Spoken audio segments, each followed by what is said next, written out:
আচ্ছা দেখো, খুব ছোট একটা অঙ্ক লেখা আছে এই জায়গায়। অঙ্কগুলো তো সহজ, কিন্তু তোমাদের হয়তো দু একটা কনসেপ্ট একটু ঝামেলা হয়। অনেক সময় ভাষার একটু কি হচ্ছে, স্যারেরা মারপ্যাচ চালায়। তো এই ভাষার মারপ্যাচ থেকে যেন বাঁচতে পারো, এই জন্য একটা অঙ্ক লিখলাম। দেখো কি বলছে, ওই যে ডাইনাইট্রোজেন পেন্টাঅক্সাইডের বিয়োজন বিক্রিয়া দিছে, এই বিক্রিয়াগুলো আগে লিখে দিছি সমতা সহকারে। আচ্ছা কি বলছে, যে বিক্রিয়া শুরু হওয়ার 2 মিনিট 15 সেকেন্ডে নাইট্রোজেন ডাইঅক্সাইডের ঘনমাত্রা 5.25 × 10⁻² মোল পার লিটার বৃদ্ধি পায়। আর প্রথম কথা হচ্ছে বিক্রিয়ার হার সমীকরণ লেখো। তাহলে বলো 1 নাম্বার দেখো কেমনে হবে।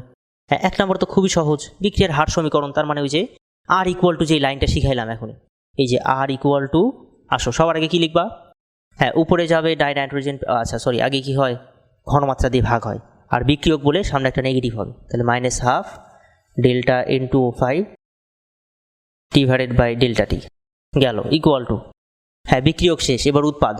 তাহলে আগে হবে আমাদের এই যে সহগ দিয়ে ভাগ, তারপরে ডেল্টা NO2 ঘনমাত্রার পরিবর্তন ডিভাইডেড বাই সময়ের পরিবর্তন ইকুয়াল টু হবে, সহগ যেহেতু এখানে নাই, তাহলে অক্সিজেনের ঘনমাত্রার পরিবর্তন ডিভাইডেড বাই সময়ের পরিবর্তন। আচ্ছা এখানে দেখো মোল পার লিটারে দেওয়া আছে সব কিছু, আমাদের এই যে অক্সিজেনের আবার ATM, এগুলো নিয়ে চিন্তা করার দরকার নেই।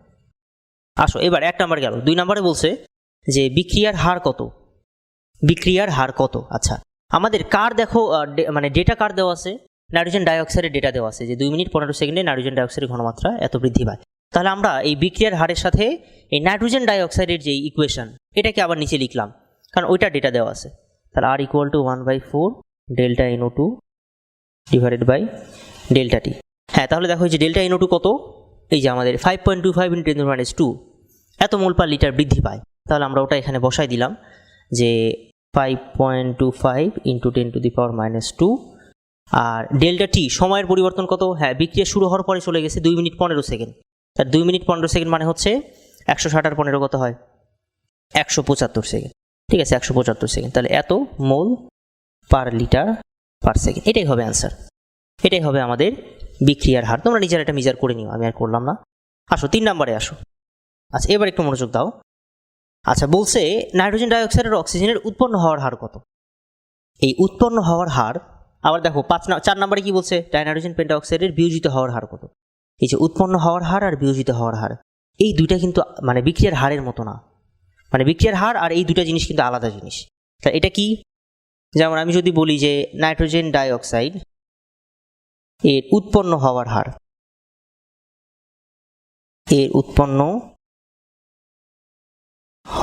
এটা মানে হচ্ছে এই মডুলাসের মধ্যে থাকবে কি হচ্ছে, delta NO2 divided by delta t. এখানে কোনো সহগ দিয়ে ভাগ হবে না।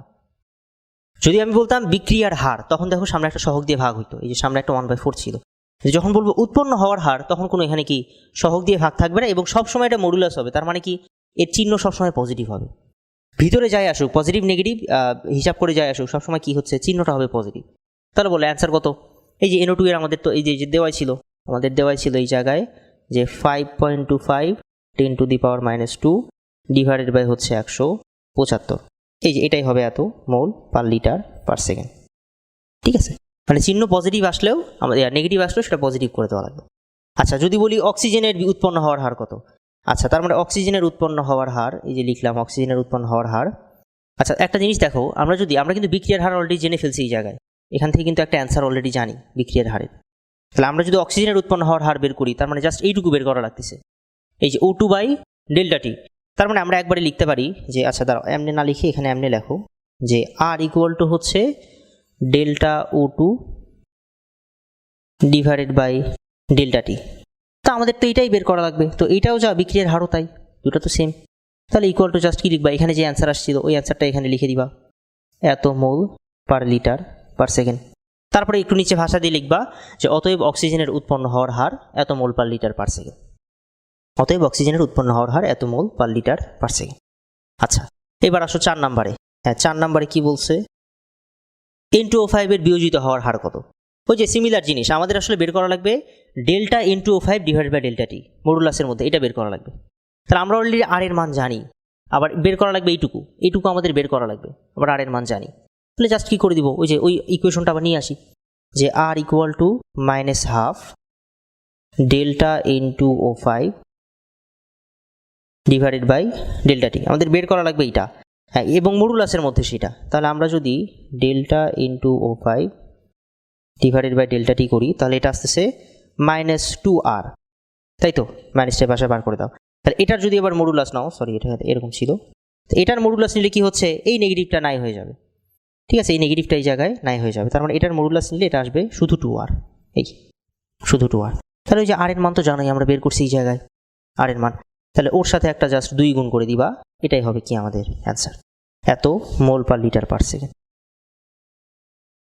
ঠিক আছে? তাহলে সোজা কথা এখান থেকে মানে অঙ্কটা থেকে কি বুঝলা?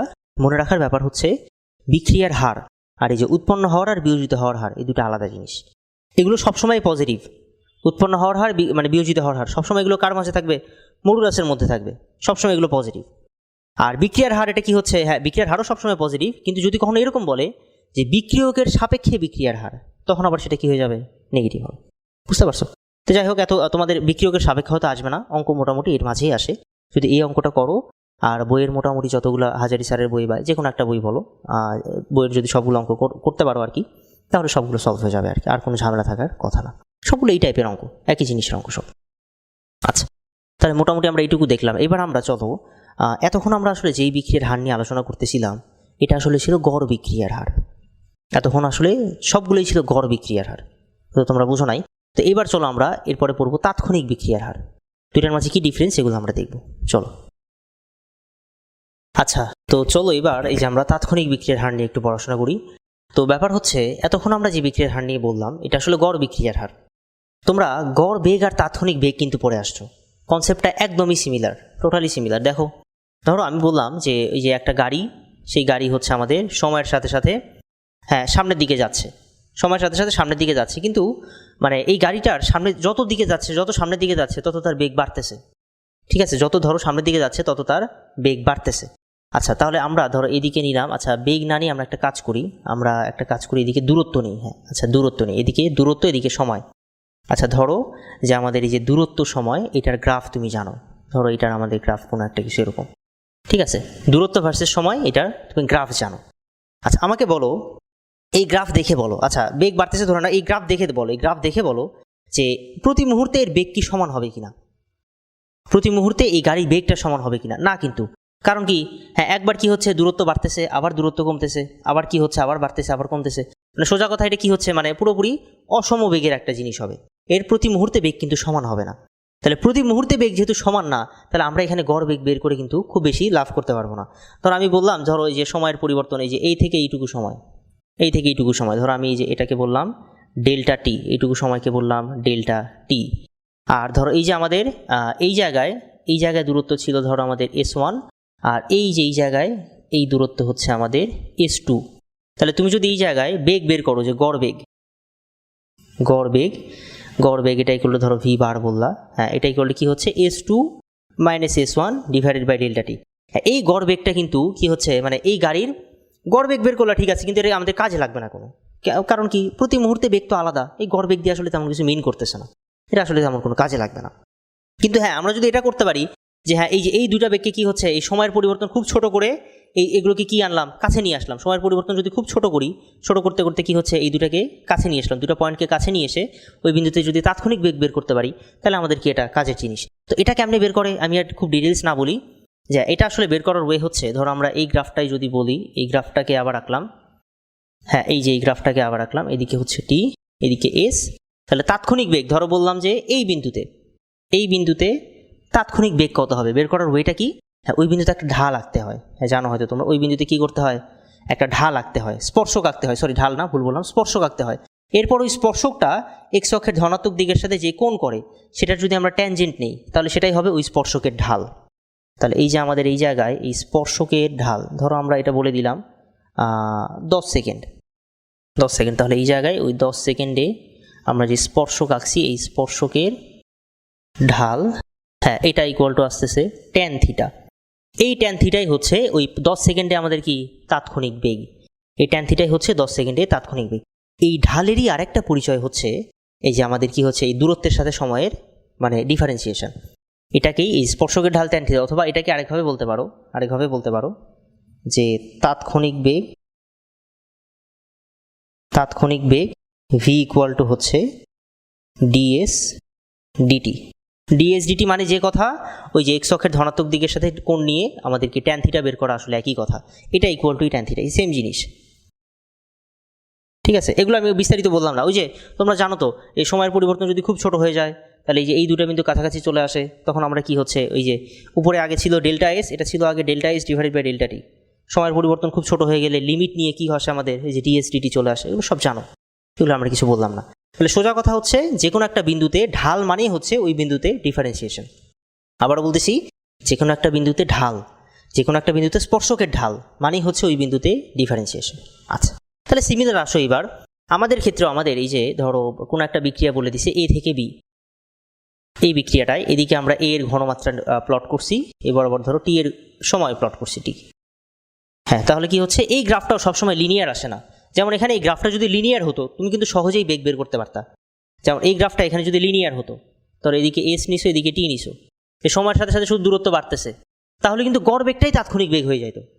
ঠিক আছে, তখন কি হচ্ছে, এই যে প্রত্যেকটা বিন্দুতে ঢাল একই, প্রত্যেকটা বিন্দুতে স্পর্শকের ঢাল একই হবে।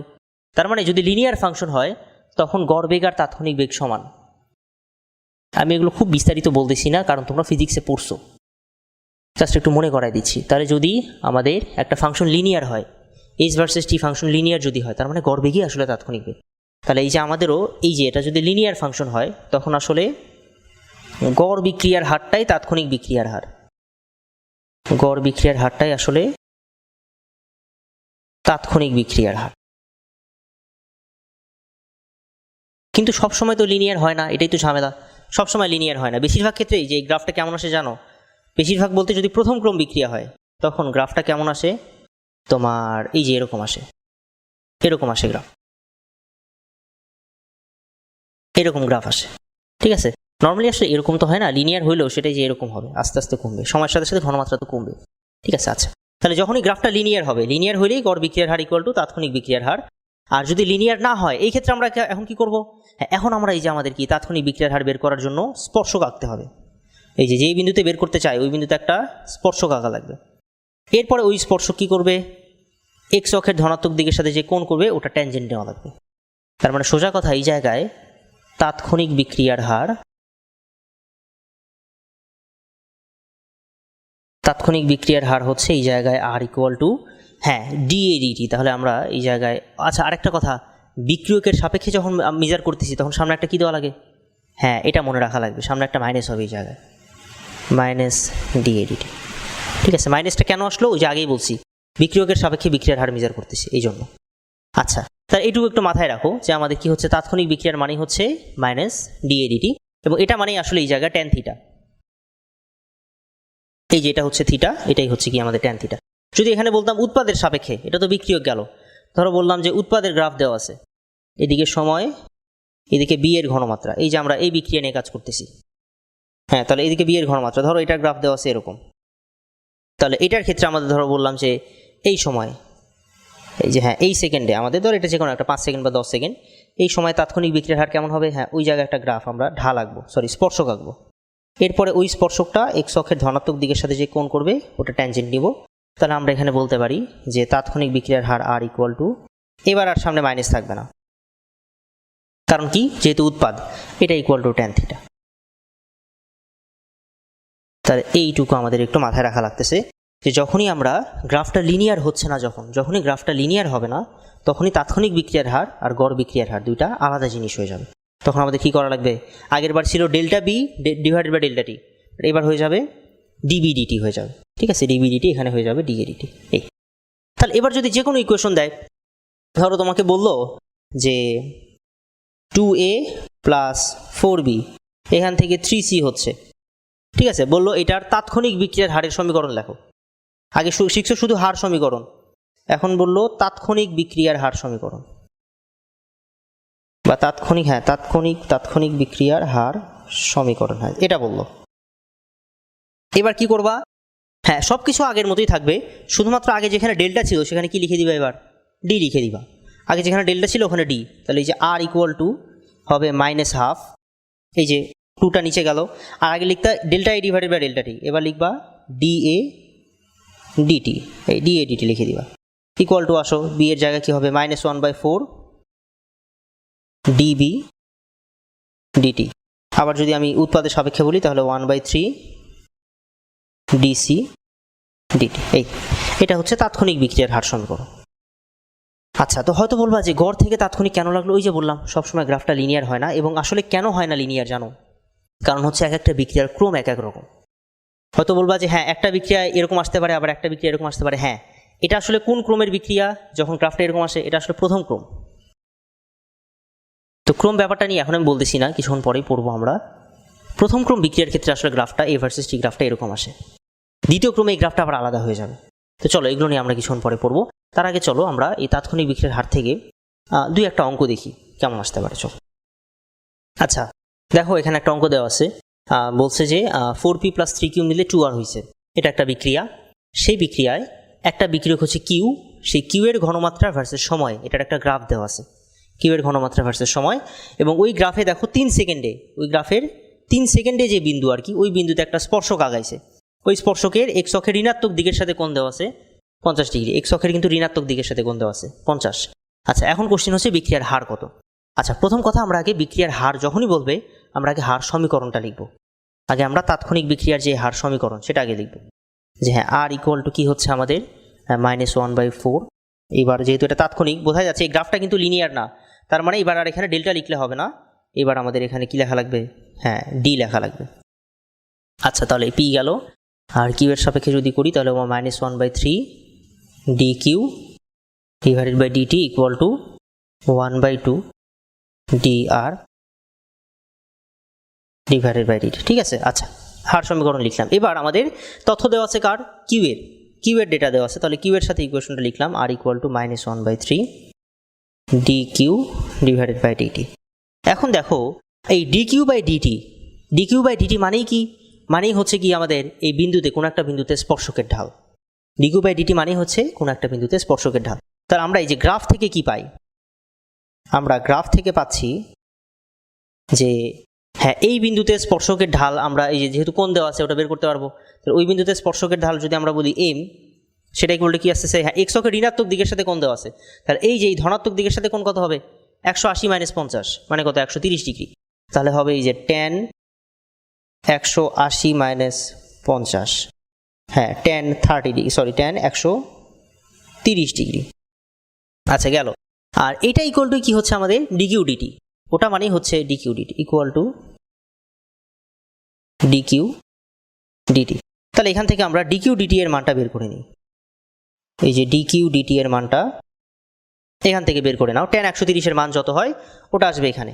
ঠিক আছে, আচ্ছা এবং দেখবা এটা কিন্তু নেগেটিভ আসছে, এই জায়গায় দেখবা এই মানটা নেগেটিভ আসছে, নেগেটিভ কিছু একটা আসবে এই জায়গায়, আমি আর করলাম না, তোমরা করে নাও, এখানে নেগেটিভ কিছু একটা আসবে।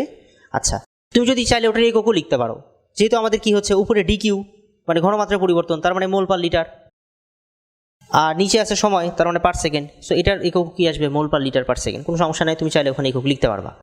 আচ্ছা, এবার আসো ওই ডিকিউ ডিটি এর মানটা আমরা এখানে বসাই দিব। তাহলে এবার আর ইকুয়াল টু এই যে এই মাইনাস আর এখানকার এই মাইনাস, এই দুটো মিলে কিন্তু আবার পজিটিভ হয়ে যাবে। তাহলে জাস্ট ওই যে যেই ভ্যালু, সেই ভ্যালুটাকে 3 দিয়ে ভাগ দিলেই, হ্যাঁ ওটাকে তোমরা কি দিবা? জাস্ট 3 দিয়ে ভাগ দিলেই ওটাই হবে অ্যান্সার, এত মোল পার লিটার পার সেকেন্ড। বুঝতে পারলা? তাহলে গ্রাফ থেকে আমরা জাস্ট কিসের মান পাচ্ছি? এই জায়গায় ডিকিউ ডিটি এর মানটা পাচ্ছি। ডিকিউ ডিটি মানে হচ্ছে কি আমাদের tan থিটা, ঢাল। তাহলে এই যে আমরা আর এর মান পেয়ে গেছি, এখন তো বাকি দুটা ইজি আগের মতো। তাহলে এই যে 2 এর অ্যান্সার, পি ও কিউ এর বিয়োজিত হওয়ার হার আমরা কি বের করবো তাইলে? হ্যাঁ, পি ও কিউ এর, পি এর বিয়োজিত হওয়ার হার যদি বের করি, যে পি এর বিয়োজিত হওয়ার হার। আচ্ছা আমি লিখেই দিচ্ছি পি এর, তোমরা একটু অঙ্কগুলো চেষ্টা করবা মানে ভাষা দিয়ে লেখার, অ্যাটলিস্ট পরীক্ষার হলে বা অ্যাডমিশনে তুমি যেই স্টাইলে করবা, যতটুকু লিখবা ওইভাবেই খাতায় লিখে লিখে করার চেষ্টা করবা। তা না হলে কি হচ্ছে, শুধু যদি ক্যালকুলেশন করে রেখে দাও, পরে দেখবা হলে অঙ্ক করতে সময় লাগতেছে, ঝামেলা হচ্ছে। আচ্ছা, তাহলে পি এর বিয়োজিত হওয়ার হার এটা ইকুয়াল টু আসবে কি? আচ্ছা আমরা এই যে আমাদের এমনি লিখি একবার, এই যে ডেল্টা না তো এবার ডিপি ডিটি, হ্যাঁ মডুলাসের মধ্যে রেখে দিলাম। এটা ইকুয়াল টু এই যে এখান থেকে আমরা দেখি ইকুয়েশনে দেখো আর ইকুয়াল টু যদি এটা হয়, তার মানে ডিপি ডিটি ইকুয়াল টু কী হবে? -4r, আবার মডুলাসের মধ্যে রাখছো, তার মানে কি শুধু 4r, এটা ইকুয়াল টু শুধু 4r। দেখো বুঝলা কিনা? ঠিক আছে, জাস্ট কি হচ্ছে আমরা এই 4টাকে পাশে পার করে দিছি, তাহলে -4r হইলো, তারপরে মডুলাস নিলাম, মাইনাসটা চলে গেল, শুধু 4r। তাহলে এই যে আর এর মান এখানে পাইছো, ওই যে একটা আর এর মান পাইছো, এই যে আর এর মান পাইছো, তাহলে ওই যে আর এর মান ওটাকে যদি আমরা 4 দিয়ে গুণ দিই তাহলে এটাই হবে অ্যান্সার। তাহলে সিমিলার যদি বলি যে কিউ এর বিয়োজিত হওয়ার হার, কিউ এর বিয়োজিত হওয়ার হার, হ্যাঁ এটা কি হচ্ছে modulus of d q dt. হ্যাঁ তাহলে এই যে আমাদের কিউ এর সাথে ইকুয়েশন আসো, আর এর মান তো পাইছি, তাহলে -3r, কিন্তু মাইনাসটা আবার নাই হয়ে যাবে কারণ মডুলাস, তাহলে শুধু 3r। তাহলে আর এর মানে নিচে একটা 3 ছিল, তো ওই 3 কাটা গেল, শুধু কি থাকলো আমাদের, হ্যাঁ মোল পার লিটার পার সেকেন্ড। আর এর মানটাই আসলে ডিকিউডিটি এর মান। আর 3 নম্বরে আসো, এবার 3 নম্বরে আসো, কি বলছে আর এর উৎপন্ন হওয়ার হার। তাহলে এই যে আর এর সাথে ইকুয়েশন লেখো, এই যে আর, এই যে ডিআর ডিটির সাথে আর, তাহলে আর এর উৎপন্ন হওয়ার হার, আর এর উৎপন্ন হওয়ার হার, হ্যাঁ এটা ইকুয়াল টু কি আসবে, modulus of d r dt. তাহলে জাস্ট কি হচ্ছে 2r, হ্যাঁ এই যে 2r, তার মানে ওই যে আর তো ছিল আমাদের এরকম, এইটা মোল পার লিটার পার সেকেন্ড। ঠিক আছে, তাহলে তোমরা জাস্ট ক্যালকুলেশনগুলো একটু করে নিও, আমি ওটা তোমাদের উপর ছেড়ে দিলাম, ক্যালকুলেশন তো করতে পারবা আশা করি। এই তো এরকম সহজ দুই একটা অঙ্ক আসে। আচ্ছা অনেক সময় কি করে তোমাদের গ্রাফ দিয়ে দেয় এবং গ্রাফটা লিনিয়ার গ্রাফ দিয়ে দেয়। আচ্ছা অনেক সময় তোমাদের কি করে, এই যে দেখো আমরা এই গ্রাফটা কিন্তু কোন একটা দেখো বিক্রিয়ক ছিল, এদিকে ছিল কিউ আর এদিকে ছিল টি, মানে একটা বিক্রিয়ক ভার্সেস সময়, বিক্রিয়কের ঘনমাত্রা ভার্সেস সময়, এই মানে এটার একটা গ্রাফ দিছে। অনেক সময় এটা উৎপাদের সাপেক্ষে দিয়ে দেয়। ধরো ওই যে এরকম একটা ইকুয়েশন দিল, ধরো ইকুয়েশন সরি গ্রাফ দিল, এরকম একটা গ্রাফ দিল, এদিকে নিচে টি, এদিকে নিচে আর এর ঘনমাত্রা। ঠিক আছে, তারপরে সিমিলার কথা বললো যে ধরো এই জায়গায় আমাদের এটা হচ্ছে 3 সেকেন্ড, ধরো এরকম একটা অঙ্ক দিতেই পারে, এই জায়গায় ধরো এটা বলছে 3 সেকেন্ড, আর এখানে যে আমাদের, হ্যাঁ যেই আমাদের স্পর্শ, ধরো সেটা হচ্ছে বলে দিছে যে এক্স অক্ষের ঋণাত্মক দিকের সাথে কোণ করে দিছে 160 ডিগ্রি। আছে 160 না দিই, ধরো আমাদের দিলাম 145 ডিগ্রি। ঠিক আছে, আচ্ছা 145 ডিগ্রি দিয়ে দিল। তাহলে এই জায়গায় বললো যে তোমার হচ্ছে মানে আমাদের ওই যে সবগুলো অঙ্ক একই রকম, ধরো 1 নম্বরে বললো বিক্রিয়ার হার কত, 2 নম্বরে ধরো বললো যে এই যে সিমিলার অঙ্ক পি ও কিউ এর বিয়োজিত হওয়ার হার কত, আবার 3 নম্বরে বললো আর এর উৎপন্ন হওয়ার হার কত, এরকম। ঠিক আছে, সিমিলার জিনিসই দিতে পারে। জাস্ট কি করবা, এই জায়গায় কিছুই না দেখবা, এই জায়গায় নেগেটিভটা আসবে না। ঠিক আছে, এই জায়গায় কিন্তু এক্স অক্ষের ধনাত্মক দিকের সাথে কোণ 180 মাইনাস 145, তাই তো 35 ডিগ্রি আসবে। ওই যে tan 35 ডিগ্রির মান এখানে বের করবা, দেখে দেখবা কি এই জায়গায় এখানে তখন থাকবে ডি আর ডিটি, এই জায়গায় থাকবে ডি আর ডিটি, tan 35 বের করবা, দেখবা এই মাইনাসটা আসতেছে না। এটাই জাস্ট একদম সিমিলার কোশ্চেন দিতে পারে, সমস্যা না। তো আমি আর এটা দেখালাম না, তোমরা নিজেই দরকার হলে অঙ্ক করে নিও, অঙ্ক যেটা দিলাম ওটা নিজেই করতে পারবা। আচ্ছা, তো আবার অনেক সময় কি হয়, একটা লিনিয়ার গ্রাফ দিয়ে দেয়, ধরো ইকুয়েশন দিয়ে দিছে আমাদের 9a + 4b মিলে 3c হচ্ছে, এদিকে ধরো বি নিছে, বি এর ঘনমাত্রা নিছে। আচ্ছা দেখো গ্রাফটা কিন্তু লিনিয়ার, এদিকে টি আর এদিকে বি এর ঘনমাত্রা। তারপরে বললো ধরো এই জায়গায় এই কোণটা দিয়ে দিছে, ধরো এই কোণ দিল 150 ডিগ্রি। তারপরে এখানে বলে দিল যে সব কিছু, এখানে বিক্রিয়ার হার কত, কোনো সময়ই বললো না এই জায়গায়, খালি বললো বিক্রিয়ার হার কত। তাহলে কি করবা, হ্যাঁ শুধুমাত্র কোশ্চেন বললো বিক্রিয়ার হার কত। হ্যাঁ এইবার যেহেতু গ্রাফটা লিনিয়ার, তার মানে তাৎক্ষণিক বিক্রিয়ার হার আর গড় বিক্রিয়ার হার তো সেম, তো ওটার জন্য তো সময় লাগে না আমাদের। ঠিক আছে, গড় বিক্রিয়ার হার সবসময় সেম, যেহেতু কি হচ্ছে গ্রাফটা লিনিয়ার, তার মানে সব জায়গায় কি হচ্ছে তাৎক্ষণিক বিক্রিয়ার হার একই রকম, তাহলে সময় তো আর বলে দিবে না। হ্যাঁ তাহলে এবার অ্যান্সার কী হবে, জাস্ট কি এই জায়গায় কোনো কথাই নাই, হ্যাঁ আমরা কি ইকুয়েশনটা লিখবো যে যেহেতু বি এর আমাদের তথ্য দেওয়া আছে, তাহলে আর ইকুয়াল টু -1/4।